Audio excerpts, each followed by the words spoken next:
सुप्रभातं मित्राणि। इदानीमस्ति कक्षा अष्टमी। वयं पठिष्यामः। विषयः अस्ति अस्माकं संस्कृतं। प्रकरणमस्ति सन्धिः। सन्धिः त्रिविधाः भवन्ति: स्वरसन्धि, व्यञ्जनसन्धि, विसर्गसन्धि। तस्मिन् सन्धे अपि वयं पठिष्यामः स्वरसन्धि। कक्षा 8 है और विषय हमारा संस्कृत है। संस्कृत में आज हम पढ़ रहे हैं संधि। तो क्या होती है संधि वह मैं आपको बताता हूं। उसके बाद मैं आपको स्वर संधि और स्वर संधि के कुछ उदाहरणों का मैं भी प्रयोग करूंगा इस वीडियो में। फिर आगे का पाठ हम अगली वीडियो में बनाएंगे। तो संधि होती है संधि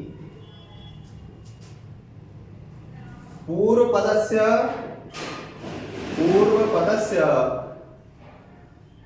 अंतिम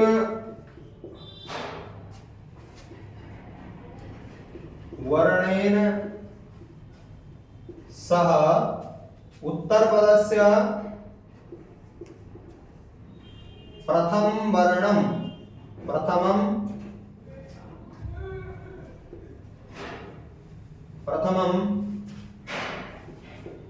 वर्ण सहयोगेन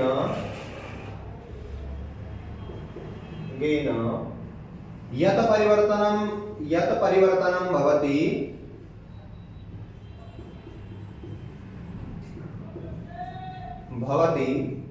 तत् संधि कथ्यते। संधि कथ्यते। पूर्व पद के अंतिम वर्ण के साथ जब उत्तर पद का पहला वर्ण के संयोग से जो परिवर्तन होता है वह क्या कहलाती है? संधि कहलाती है। अब पूर्व पद क्या होता है, उत्तर पद क्या होता है, वह मैं आपको बताने जा रहा हूं। जैसे मैंने लिखा विद्यालय, वाक्य है विद्यालय। अब इसका जब अगर मैं विच्छेद करूंगा, इसके दो पद मुझे बनाने हैं। एक पूर्व पद बनाना है, पूर्व मतलब पहला पद, उत्तर मतलब बाद का पद। अब मुझे यहाँ पर क्या बनाना है, तो इसके दो पद बनाने पहले। विद्या प्लस आलय, विद्या प्लस आलय। क्या करने जा रहा हूं मैं? अब विद्यालय करने जा रहा हूं। विद्या प्लस आलय। तो ये विद्या है, ये हमारा क्या है? पूर्व पद हो गया। और ये आलय शब्द है, ये हमारा उत्तर पद हो गया। ये क्या हो गया? हमारा उत्तर पद। पूर्वपदमस्ति अस्माकं विद्या, उत्तरपदमस्ति अस्माकं लयः। किमस्ति? आलयः। तर्हि पूर्वपदस्य अंतिम वर्णं किमस्ति? तर्हि पूर्वपदस्य यदि वयं वर्णविच्छेदं कुर्मः तर्हि वयं ज्ञास्यामः पूर्वपदस्य अंतिम वर्णमस्ति आ। किमस्ति? आ। वि व plus E plus the plus य प्लस आ, विद्यालय। विद्या, तो हम कहेंगे विद्या का। तो विद्या के अंतिम में क्या है? आ है। अगर हम वर्ण विच्छेद करें तो अंतिम में हमें क्या मिलेगा? आ मिलेगा। और पूर्व पद के उत्तर पद हो गया, उत्तर पद के आदि में क्या है? आ है। इन दोनों के संयोग से परिवर्तन होता है, वह यहाँ पर जो परिवर्तन हो रहा है आ हो रहा है। आगे मैं आपको बताऊंगा। तो इस परिवर्तन को क्या कहते हैं? विद्यालय कहते हैं, संधि कहते हैं। ठीक है, ठीक हो गया। अब संधि के प्रकार पर हम बात करते हैं। संधि के प्रकार होते हैं, कितने प्रकार होते हैं बच्चों संधि के? तो संधि के प्रकार होते हैं 3।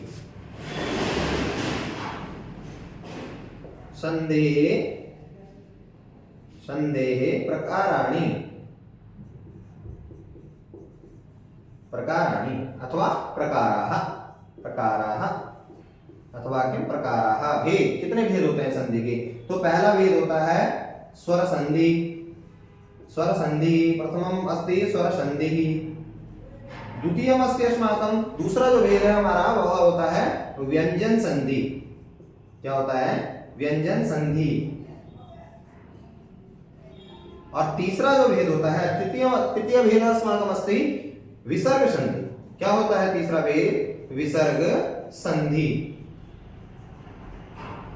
3 भेद होते हैं, स्वर, व्यंजन और विसर्ग। अब इसमें से हमने केवल कौन सी संधि पढ़नी है? तो हम स्वर संधि पढ़ रहे हैं। और स्वर संधि किसको कहते हैं? अब आइए इधर आ जाइए, हम पढ़ रहे हैं हम स्वर संधि। जैसे मैंने ऊपर डाला भी है स्वर संधि। और स्वर संधि जब हम पढ़ रहे हैं तो स्वर संधि में, स्वर संधि से जब स्वरों का आपस में क्या क्या होता है, संयोग होता है। उस संयोग से जो परिवर्तन, पूर्व पद का अंतिम अक्षर भी यहाँ स्वर था, विद्यापन शाला में मैंने जो लिखा था इससे पहले, वहां पर जब पूर्व पद का अंतिम अक्षर भी स्वर था, उत्तर पद का पहला अक्षर भी स्वर है, तो उन दोनों स्वरों के संयोग से जो परिवर्तन हुआ, जो विकार उत्पन्न हुआ, वह क्या कहलाई, संधि कहलाई। तो स्वर संधि होती है।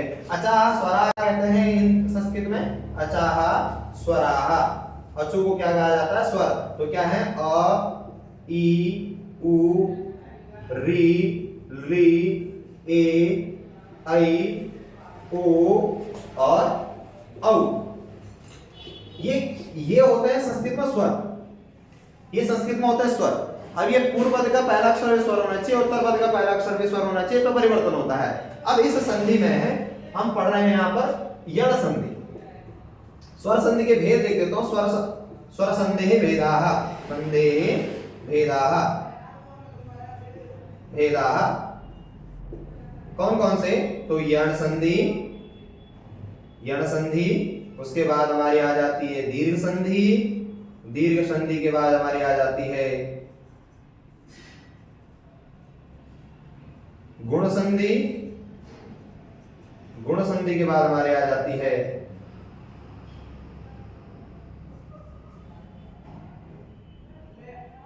वृद्धि संधि, और वृद्धि संधि के बाद हमारी आती है अयादि संधि, अयादि, अयादि संधि। ये होता है संधि के स्वर संधि के 5 भेद। इसमें तो यण संधि में थोड़ा सा मैं आपको परिचय करा दूं यण संधि से, तो उसके बाद हम जो है और संधि को हम अगली वाली वीडियो में पढ़ेंगे। तो आप देखिए यण संधि, यण संधि। अब यण संधि क्या कहता है कि इक के स्थान पर यण होता है। कब, कि ई उ री और री, इनके स्थान पे क्या होगा, ई के स्थान पे य होगा, उ के स्थान पे व होगा, री के स्थान पे र होगा और री के स्थान पे ल होगा। लेकिन कब होगा, ये बहुत इंपॉर्टेंट है कि कब होगा। ई के स्थान पे य, उ के स्थान पे व, री के स्थान पे र, री के स्थान पे ल होगा, पर होगा कब, समस्या है, प्रश्न है कि होगा कब। तो होगा तब जब उस उत्तर पद के, जैसे विद्यापन शाला था, उत्तर पद के पहले अक्षर में स्वर कोई हो, जब वहां स्वर होगा तब हो जाएगा। कैसे, तो अचाह स्वराहि, ये वर्ण होनी चाहिए पहले, उत्तर पद के पहले अक्षर में ये वर्ण होना चाहिए। दो उदाहरण से हम समझने वाले हैं। एक है हमारा यद्यपि, यद्यपि शब्द हमारा यद्यपि, यदि प्लस अपि। अब क्या मैंने आपको बताया, मैंने बताया कि ई के स्थान पर यह होगा, और कब होगा, जब उत्तर पद में पहला अक्षर क्या हो, ये स्वर में से कोई हो। तो यहाँ है और लिख रहा है, अब यहाँ अंतिम वर्ण ई है, इस ई के स्थान पे हो जाएगा, क्या होगा, ई के स्थान पे, ई के स्थान पे य हो जाएगा, शब्द बन जाएगा हमारा यद प्लस य प्लस अपि। और जब द और य का संयोग होगा तो शब्द बन जाएगा हमारा यद्यपि। ये इसीलिए लिखे द य संयोग द्य बनता है, इसलिए हम शब्द बना देंगे यद्यपि। दूसरा और अंतिम उदाहरण मैं आपके सामने प्रस्तुत कर रहा हूं, वह है स्वागतम। विच्छेद कैसे होता है स्वागतम का, तो स्वागतम का जो विच्छेद होता है सु प्लस आगतम, सु प्लस आगतम। अब ये देखिए कि जो हमने सु लिखा, जो हमने सु लिखा, इस सु, ये जो सौ है, पूर्व पद और अंतिम पद का ही सारा खेल है कि जो सौ है, सौ में जो सु है ये हमारा पूर्व पद है, आगत हमारा उत्तर पद हो गया।